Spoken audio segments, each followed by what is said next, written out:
Hi viewers, how are you? ఎలా ఉన్నారంతా? అందరికీ నా తరఫు నుండి, మా పార్టీ తరఫు నుండి, వైసీపీ పార్టీ తరఫు నుండి ప్రతి ఒక్కరికి నమస్కారాలు తెలియజేసుకుంటున్నాను.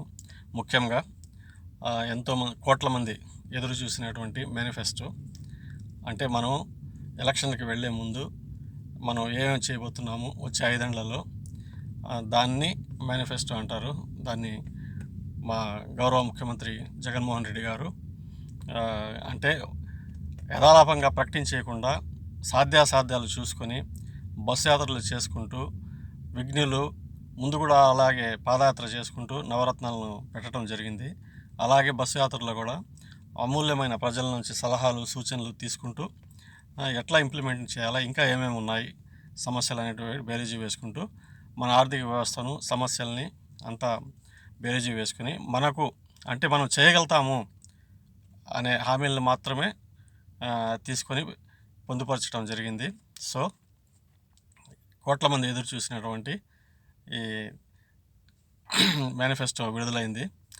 దాంట్లో కొన్ని ముఖ్యాంశాలు ఏమంటే, ఎప్పటిలాగానే పెద్దపీట విద్యా విధానానికి వేశారు మన ముఖ్యమంత్రి గారు. విద్య ఉంటే ప్రతి ఒక్కరికి అవకాశాలు వస్తాయి, ఎక్కడైనా కూడా వాళ్ళు నిలబడి చేసుకోగలుగుతారు కాంపిటీషన్ పీరియడ్లో. అందుకని చెప్పి అమ్మఒడిని తీసుకుని అమ్మఒడిలో ముందు ఉండే విధంగా 15,000 నుంచి దాన్ని పెంచడం జరిగింది. 17,000కి 2,000 రూపాయలు వచ్చి ఆ మెయింటెనెన్స్, టాయిలెట్స్కి దానికి మెయింటెనెన్స్కి సరిపోతుంది. సో 17,000 రూపాయలు అమ్మఒడిని ఇవ్వటం జరిగింది. అదేవిధంగా సెకండ్ వన్ వచ్చి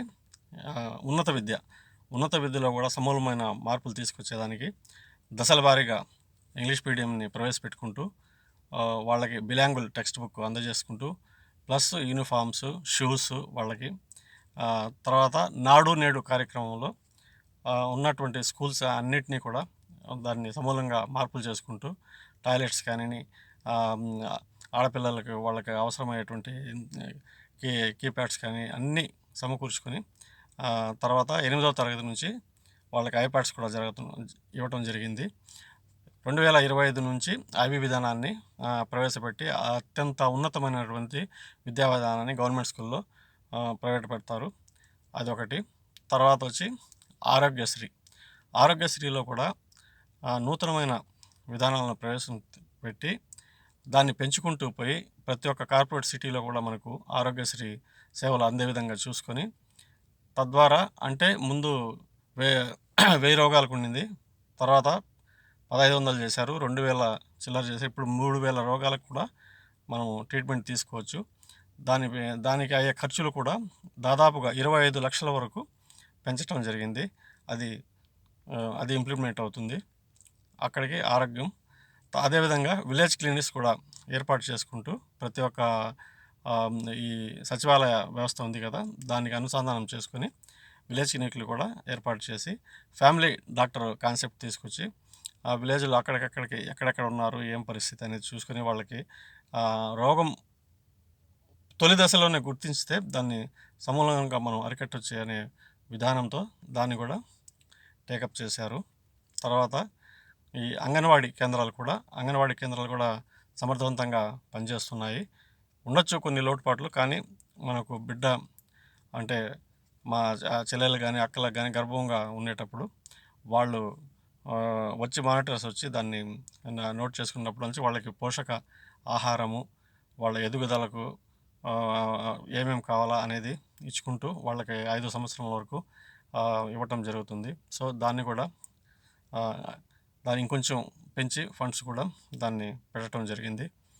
సో ఈ విధంగా అంటే మౌలికంగా ఉండేటువంటి మార్పుల్ని తీసుకొస్తూ సమాజంలో, అంటే దీంట్లో మనం ఎక్కడ కూడా వివక్ష కానీ, కులం కానీ, మతం కానీ ఏమీ చూడటం లేదు. ఎవరైతే అర్హులు ఉంటారో, లబ్ధిదారులు ఎవరు ఉంటారో వాళ్ళకి చెందే విధంగా చేసుకుంటూ వస్తున్నారు. ఇంకొకటి సమూలమైన మార్పు ఏమంటే, మొన్న చూశారు కదా, ఎలక్షన్ కోడ్ వస్తానే తెలుగుదేశం గవర్నమెంట్ వాళ్ళు, కూటమి వాళ్ళు కలిసి పిటిషన్లు వేసి వాళ్ళ బినామీల ద్వారా వృద్ధుల్ని చాలా వరకు ఈ ఎండాకాలంలో ఇబ్బంది పెట్టారు వృద్ధాప్య పెన్షన్ల కోసం. ఆ వృద్ధాప్య పెన్షన్లు కూడా మనము వేరే పార్టీలు చెప్పినట్టు 4,000, 5,000 అట్లా హామీలు ఇవ్వకుండా మనకు ఎక్కడి వరకు జరుగుతుంది, మనం ఎక్కడి వరకు ఇవ్వగలుగుతాము అనే దాన్ని బేరీజు చేసుకొని ఇప్పుడుండే 3,000కి తోడుగా అంటే వచ్చే 5 ఏళ్లలో 2 ఏళ్లకు ఒకసారి రూ. 250 పెంచడం జరుగుతుంది. అంటే 3,250 2 ఏళ్ల వరకు ఇస్తారు. అంటే ఈ ఇయర్ తర్వాత, ఆర్థిక సంవత్సరం తర్వాత మిగతా 2 సంవత్సరాలు రూ. 250 పెంచి 3,500 పెన్షన్ ఇవ్వటం జరుగుతుంది. అదే మన బెస్ట్ విధానం వచ్చి వాలంటీర్స్ని కూడా ఇంప్లిమెంట్ చేసుకుని వాళ్ళకి తద్వారానే ముందు ఏ విధంగా జరిగిందో అదేవిధంగా ఇంకొంచెం సమర్థవంతంగా దాన్ని చేస్తాము. వాలంటీర్ అన్నయ్యలకు, వాలంటీర్ చెల్లెమ్మలకు, వాలంటీర్ తమ్ముళ్లకు వాళ్ళందరూ కూడా మంచి ఈ వచ్చే సచివాలయ ఉద్యోగాల్లో కానీ తర్వాత ఇంకొంచెం ఇంకేదన్నా వచ్చే ఆప్షన్స్ ఏమన్నా ఉంటే వాళ్ళకి వాళ్ళ సేవల్ని మేము గుర్తించి, ప్రభుత్వం కూడా గుర్తించి వాళ్ళకి తగిన విధంగా మనం అవకాశాలు కల్పిస్తాము. సో ఈ విధంగా అన్నీ క్రోడీకరించుకొని స్టెప్ బై స్టెప్ ఎక్కడెక్కడ లోటుపాట్లు ఉన్నాయి, ఏం చేయాలా అనేది సమాజం అభివృద్ధి ధ్యేయంగా మన ముఖ్యమంత్రి గారు పనిచేస్తున్నారు. సో కాబట్టి ప్రతి ఒక్కరు కూడా ఆలోచించండి. మహిళలు కానీ, వృద్ధులు కానీ, విద్యార్థులు కానీ ప్రతి ఒక్కరు కూడా ఆలోచించి మీకు తెలిసిన విధంగా ఇంకా మీకు అవగాహన ఉండే విధంగా ప్రతి ఒక్కరికి కూడా మీరు చెప్పి ఓట్లు కేర్ఫుల్ చేయొద్దు. ఓటు అనేది చాలా ముఖ్యం కాబట్టి ప్రతి ఒక్కరూ పోలింగ్ మేనేజ్మెంట్గా అంటే మీ వంతు బాధ్యతగా ఫ్యాన్ గుర్తుకు ఓట్లు వేయించాలని మరీ వేడుకుంటున్నాను. సో ఇది పార్ట్ 1 అండి. ఇంకొకటి ఇంకా ఉన్నాయి కాబట్టి పథకాలు దాని గురించి చెప్తాను.